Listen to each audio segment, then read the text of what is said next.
Okay, morning all. I hope you're well. So today's video, we're going to chat about energy.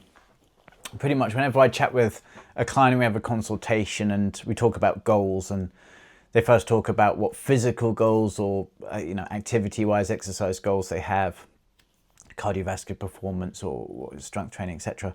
The next one they always mention is increase their energy.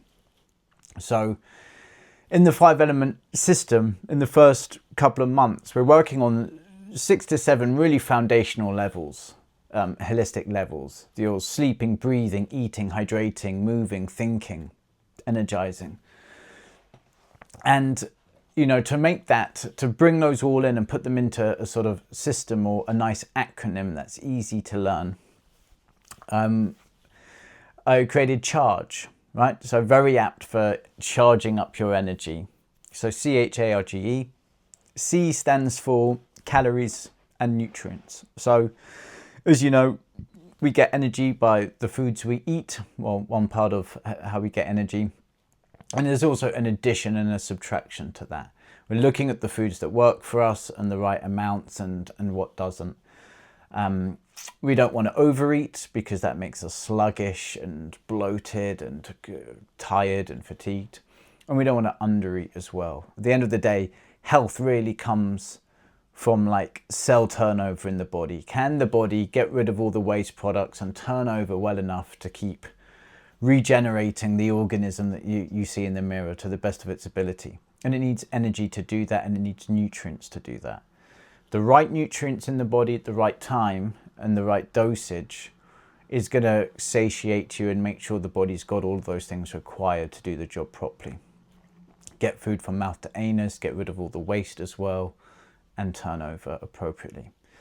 So looking at that from an individual basis is a priority. In this day and age at the moment, with the GLP-1s and the skinny jabs, we've got a lot of people that aren't just overeating but undereating as well. And there's a lot of collateral damage done with that consistently, considering the hunger's blunted. So one of the main cues the body gives you when it is being underfed and without any nutrients is that sense. And for that to be blunted, it's pretty dangerous territory, because you could go on for a lot longer than you should. And the body's going to start turning down hormones and different outputs as it gets weaker and weaker. And the collateral, especially muscle mass and posture and your structural stability, is going to get waned as well. The body could rob other minerals that are stored in the bones. And so further down the line, you're looking sort of decades or 10 years down the line, the issue from that robbing the bones and osteoporosis and stuff can leapfrog and become an issue. So we really want to manage that appropriately. So that's C, calories and nutrients. The next one, H, is hydration. So obviously in this, we've just had a spate of heat waves, so hydration becomes important. And if you haven't got your hydration on point and it has been very hot, you'll notice that when you wake up in the morning, if it's been a hot night and you've been sweating, and that dry mouth and that extra tiredness and brain fog. And so cognitive and physical performance is really impaired with hydration, whether we notice it or not. And it's not just about the amount of water you have. We're also looking at the other things that you hydrate with that could actually dehydrate you or cause trade-offs and problems as well. So too much caffeine in the morning, even if you are taking on board a decent amount of water, there are other things that are happening in the body where we want to look at the effects of that and the trade-offs. What comes up spikes you up, also comes down. So coffee, booze, stuff like that, we want to closely monitor. Hydration, so CHA is activity. So we want to be looking at the exercise you do, whether that is just your day-to-day walking and movement, your cardiovascular output and how we deal with all the pipes and keep the heart and everything ticking over, excuse the pun, well and optimally for you, whatever age and life circumstances you've got.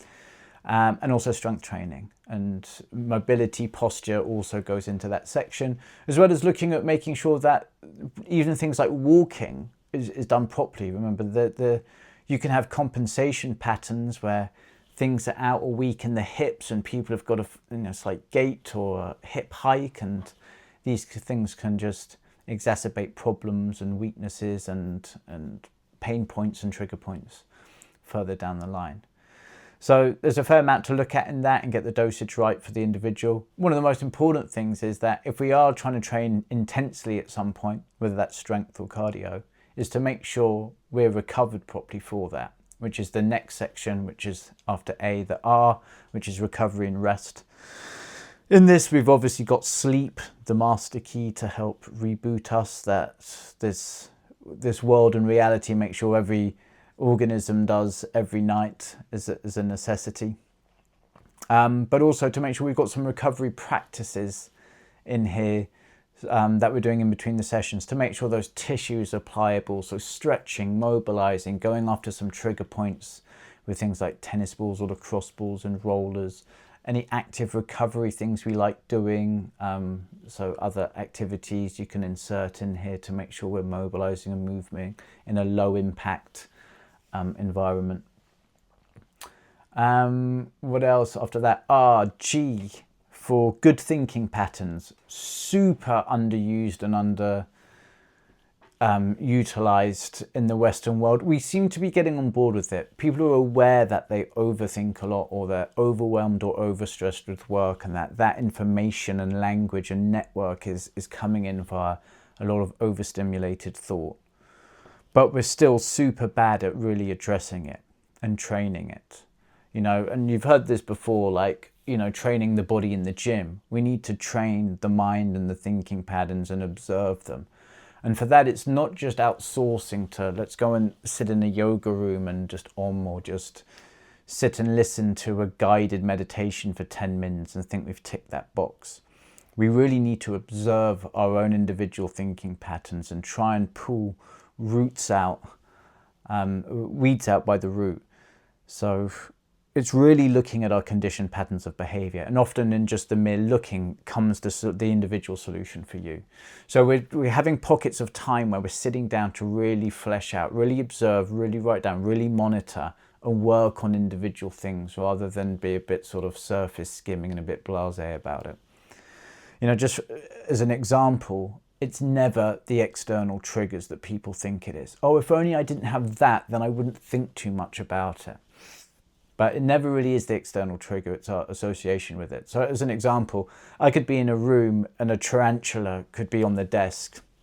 And if I'm in the room with my brother-in-law, I'm going to be running for the door, he's going to be running to pick it up.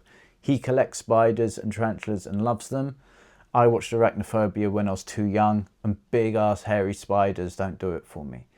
If it was the trigger and the external thing, then both of us would have the same response, but it's not. The fear is in here, whereas he has love when he sees that trigger. So it's being able to watch and understand our own patterns of behavior, and within that watching and in that dissection, often there's the solution. So anyway, we in this system, we're finding time that I'm working through with clients, and we're doing a lot more observational work rather than handing it over to a class or just listening to something and then thinking we're done. So that's good thinking patterns. The next thing we want to do is the last one, which is E. So E stands for energy work. So this is where we're developing some Eastern practices. How can we create energy in the body without taking a substance on board, which also then often has a processing effect of the body, like food, for example, which is already covered, and hydration in other areas.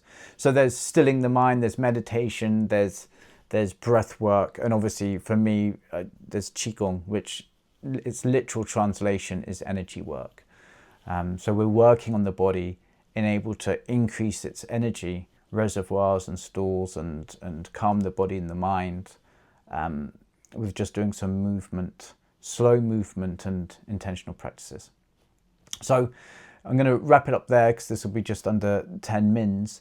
But basically, each one of those things you can do, and it'll help to increase the energy in the body, done well at the correct dosage for you at this moment in time. Start getting all of those things singing on the same hymn sheet and applying more, then it will allow the body to just charge itself effectively and as naturally as possible. So those are what we want to be working on. If anyone wants any help on like how do we structure this, what how's that going to fit into me? How do I fit that into my lifestyle with such a busy life, etc.? Then message me and send me an email, send me a comment wherever you're watching this on, and I'll get in touch.